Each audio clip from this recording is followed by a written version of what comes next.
Halo Tribuners, salam jumpa di Tribun Ambon hari ini, edisi 17 Januari 2022 bersama saya Mesya Marasabesi. Tribuners, sejumlah berita terbaru dari kota Ambon dan sekitarnya akan kami hadirkan untuk Anda. Kita mulai dengan berita pertama. Begini prosesi pengukuhan adat Raja Negeri Asilulu, Maluku.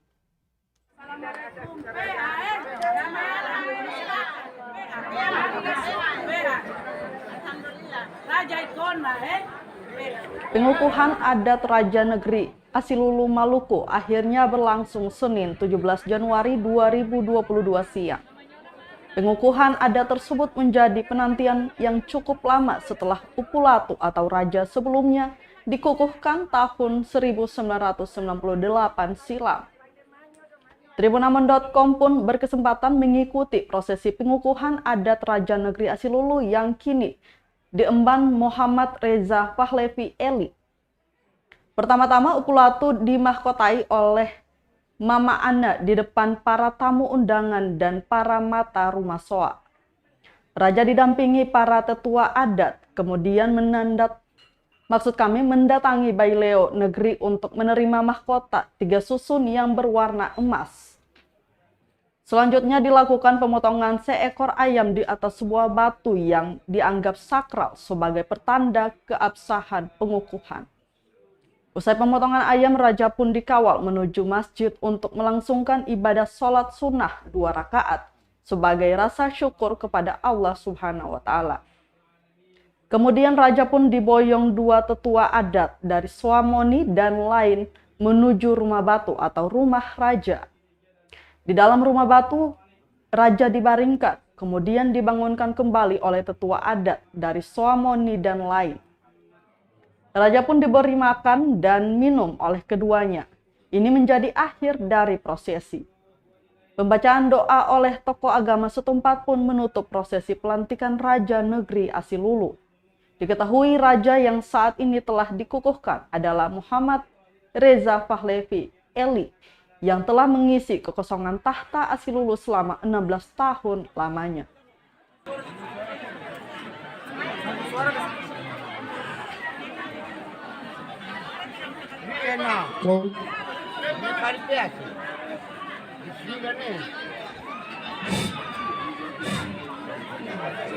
Dengan pemotongan ayam di Atisa, maka ikrar sumpah jabatan Upulatu Pesia Nusatelu adalah sah sebagai Latu Pesia Nusatelu.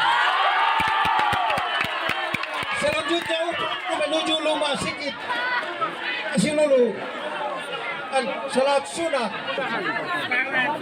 Jalan terus.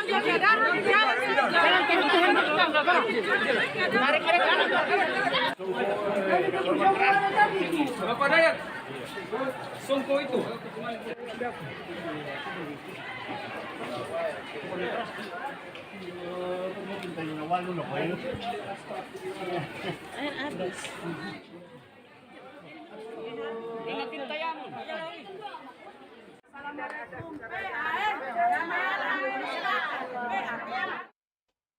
Tribuners, kita beralih ke berita lainnya.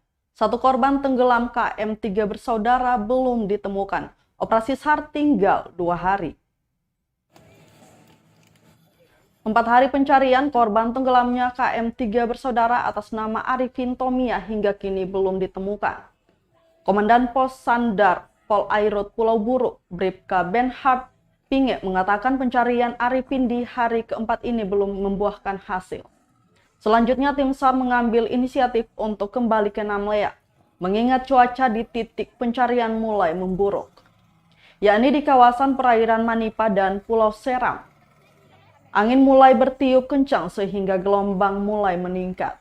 Lanjutnya dijelaskan, pencarian korban melibatkan personil Satuan Pol Air Pulau Buru dengan menggunakan rubber boat. Diberitakan KM 3 bersaudara bertolak dari pelabuhan Natukau, Ongkoliong, Kota Ambon menuju Desa Namlea Ilat, Kabupaten Buru, Jumat 14 Januari 2022 dini hari. Dalam perjalanan kapal mengalami mati mesin, lalu terombang-ambing di lautan sampai akhirnya tenggelam Jumat 14 Januari 2022 lalu. Dalam kapal ada 9 penumpang termasuk nahkoda kapal. 8 penumpang lainnya telah ditemukan selamat.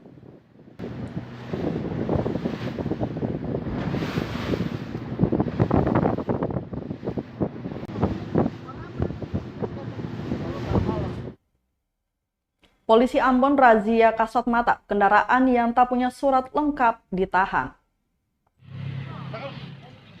Kendaraan roda 2 dan 4 yang melintasi Jalan Pala, Kecamatan Sirimau, Kota Ambon dihentikan dan diperiksa surat-suratnya. Dari pantauan tribunambon.com di lokasi pukul 11.30 waktu Indonesia Timur, terdapat 8 kendaraan roda 2 dan roda 4 ditahan. Penahanan beberapa kendaraan ini akibat para pengendara tidak menggunakan helm dan juga menggunakan plat nomor yang sudah tidak aktif. Kasega Direktorat Lalu Lintas Polda Maluku, Ibtu Alexander Onaola, menyebutkan razia yang dilakukan adalah razia kasat mata.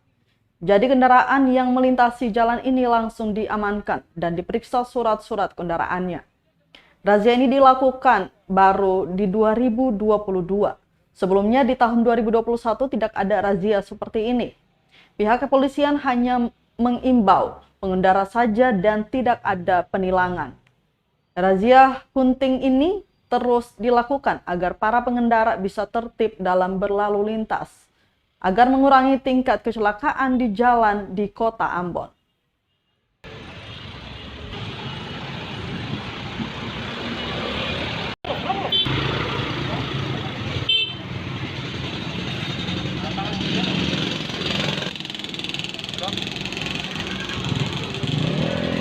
Komandan. Hunting. Jadi razia terkait apa nih, Komandan? Jadi kita melakukan kegiatan hunting. Jadi dalam kegiatan hunting ini kita menemukan ada pelanggar motor yang tidak memakai helm. Nah, juga terkait dengan kendaraan roda 4 Ya. yang tidak dilengkapi dengan baik pengemudi maupun Kendaraan. Langsung ditilang di tempat ya, Komandan?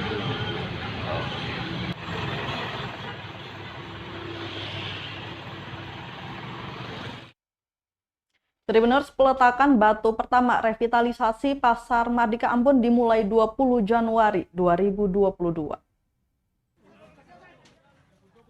Peletakan batu pertama revitalisasi Pasar Mardika Ambon bakal dimulai 20 Januari 2022. Kepastian tersebut disampaikan Wali Kota Ambon Richard Louhenapesi. Untuk itu, sebelum peletakan batu pertama dilakukan, Pasar Mardika perlu ditertibkan. Selanjutnya, dukungan penuh juga diharapkan dari para pedagang menuju proses revitalisasi ini. Diketahui rencana revitalisasi Pasar Mardika Ambon akan memakan waktu kurang lebih 1 tahun. Revitalisasi pasar itu rencananya akan selesai pada 2023 mendatang.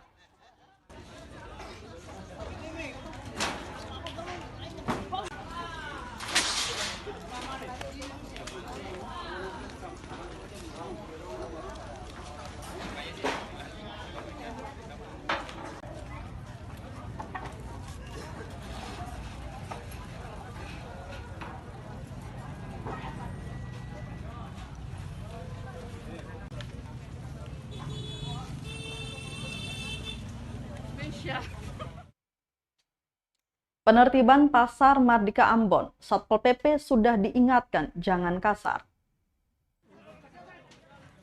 Ketua Komisi 3 DPRD Kota Ambon, Joni Watimena, kembali tegaskan kepada Satpol PP untuk tidak kasar kepada pedagang saat penertiban.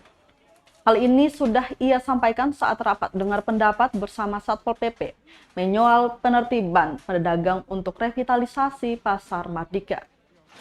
Kata dia, penertiban pedagang di Pasar Mardika Ambon harus secara humanis. Menurutnya, pendekatan humanis akan membuat pedagang lambat laun akan sadar. Diketahui DPRD Kota Ambon telah menerima laporan dari pedagang terkait dengan masalah penertiban di Pasar Mardika Ambon. Berdasarkan laporan yang diterima, pedagang mengaku telah mendapat tindakan yang tidak sesuai dari petugas. Pasalnya, Satpol PP yang bertugas untuk menertibkan Pasar Mardika Ambon di-backup oleh oknum-oknum preman yang ada di pasar.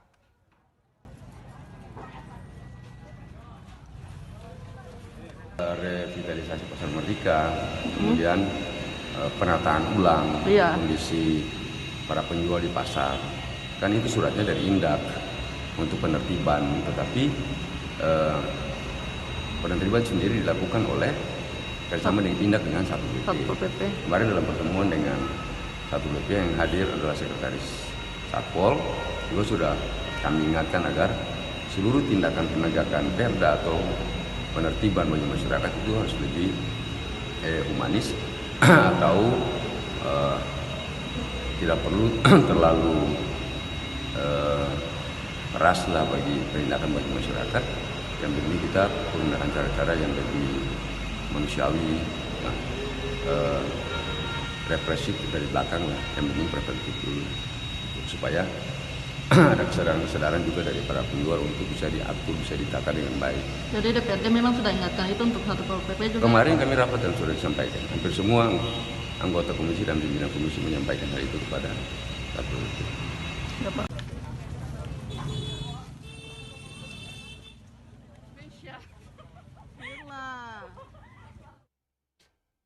Ambon masuk zona hijau. Gunawan Mohtar minta vaksinasi anak jangan lagi jadi syarat PTM. Wakil Ketua Komisi 3 DPRD Kota Ambon, Gunawan Mohtar, meminta vaksinasi anak jangan lagi jadi syarat untuk pembelajaran tatap muka atau PTM. Menurutnya hal itu tak perlu lagi jadi syarat utama, karena saat ini Kota Ambon telah memasuki zona hijau. Lanjutnya, kekhawatiran orang tua murid terhadap vaksinasi anak cukup tinggi, sehingga tak perlu menjadikan vaksinasi anak sebagai syarat utama PTM. Diketahui hingga hari keempat, 15.139 anak usia 6 hingga 11 tahun di Kota Ambon telah mengikuti vaksinasi minimal dosis pertama. Secara presentase sudah mencapai 47,55% dari target 31.784 anak. Selain itu, Kota Ambon kini dinyatakan zona hijau dalam peta resiko penyebaran COVID-19 di Maluku.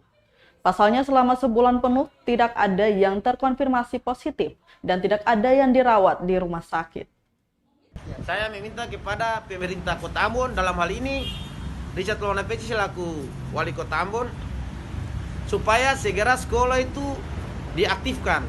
Karena kalau dipermasalahan dengan vaksin, di Indonesia ini tingkat kesembuhan anak itu 99%. Jadi tidak ada alasan corona lagi untuk dijadikan untuk anak-anak tidak masuk ke sekolah aktif kembali. Intinya anak-anak harus segera sekolah.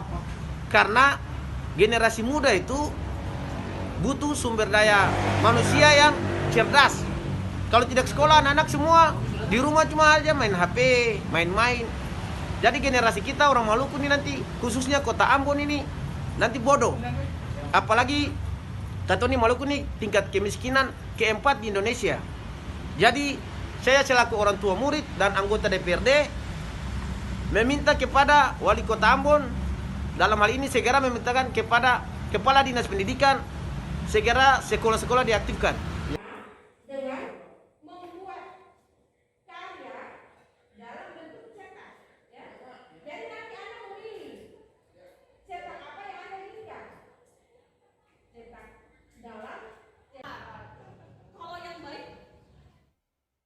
Tribuners, Ambon kini punya stasiun pengisian kendaraan listrik. Isi daya hanya 45 menit. Ada Nissan juga. PT PLN Persero secara resmi menghadirkan stasiun pengisian kendaraan listrik umum atau SPKLU di Kota Ambon Senin 17 Januari 2022. Hadirnya SPKLU yang berlokasi di Jalan Sultan Hairun Uritetu, Kecamatan Kota Ambon, hari ini sebagai upaya untuk memudahkan pelayanan kepada masyarakat di kota bertajuk Manise ini. General Manager PLN Unit Induk Wilayah Maluku dan Maluku Utara, Adams Yogasara menyampaikan SPKLU yang diluncurkan kini merupakan stasiun pengisian pertama di kedua provinsi tersebut. Dia menyebutkan dibandingkan dengan pengisian daya di rumah yang memakan waktu hingga 6 jam, pengisian melalui electric vehicle charger di SPKLU ini bisa lebih cepat dari itu. Sementara itu, Wali Kota Ambon Richard Lohenapesi menuturkan hadirnya SPKLU ini turut mendorong peningkatan penggunaan energi bersih dan ramah lingkungan. Ambon sebagai kota yang dikenal dengan langit terbiru di Indonesia bisa semakin asri jika penggunaan kendaraan listrik semakin meningkat, sehingga bisa menjawab tantangan perubahan iklim dunia. Ke token ini, jadi kita tinggal langsung buka aplikasi kalian mobile atau enggak aplikasi charge in, Pak. Jadi setelah dibuka aplikasi charge in-nya, kita langsung cuma kalau di sini masih 40% ya, anggaplah kita beli 20 kWh, Pak. Nah, jadi setelah melihat 20 kWh, di sini langsung ada estimasi biayanya, Pak. 54.820. Lalu tinggal kita lanjutkan. Nah, lalu mulai pengisian. Ya. Tribuners, kita ke berita terakhir. Harga cabai rawit di Masohi, Maluku Tengah mulai turun. Harga cabai di Masohi, Maluku Tengah kembali turun dari Rp10.000 menjadi Rp8.000 per cupa atau 1 kaleng susu. Harga ini terpantau turun setelah sempat naik di awal pekan Januari 2022. Para pedagang menyebut turunnya harga cabai baru saja terjadi sejak 2 hari terakhir. Hal itu seperti diungkapkan Asri, salah satu pedagang cabai di Pasar Binaya Masohi, Senin 17 Januari 2022. Menurut dia, harga cabai rawit saat ini masih berada di kisaran normal. Sebab jika murah biasanya dijual per kaleng susu atau per cupa Rp5.000.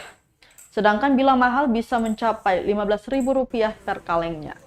Saat ini cabai rawit berada pada kisaran Rp60.000 per kilogram. Sementara untuk harga eceran dijual Rp8.000 per cupa. Sementara cabai keriting di pasar setempat mengalami penurunan harga. Jika sebelumnya harga cabai ukuran besar ini menembus Rp80.000, kini turun menjadi Rp50.000 per kilogramnya. Adapun cabai rawit yang dijajakan di Pasar Binaya Masohi saat ini rata dipatok dari Gale-Gale, Kecamatan Seram Utara Barat dan Kilometer 12, kawasan Sugiarto dan Jalan Baru, Kabupaten Maluku Tengah. Baru kemarin 2 hari lalu itu dia turun dari 10.000 jadi 8.000 satu kali. Sini berapa? Sini untuk coba 8. 8.000. Sudah turun ya? Oh, Cili ada turun. Cili dari mana nih? Cili dari mana? Dari Sugiarto. Sugiarto. Cili turun 1 cupa 8.000 ya. Kemarin 10.000. Kapan itu sampai baru naik ini turun? Baru kemarin dulu. Kemarin dulu ya. 1 kilo 50. Turun lagi. Sudah turun naik. Turun lagi. Ya. Kemarin jual 60.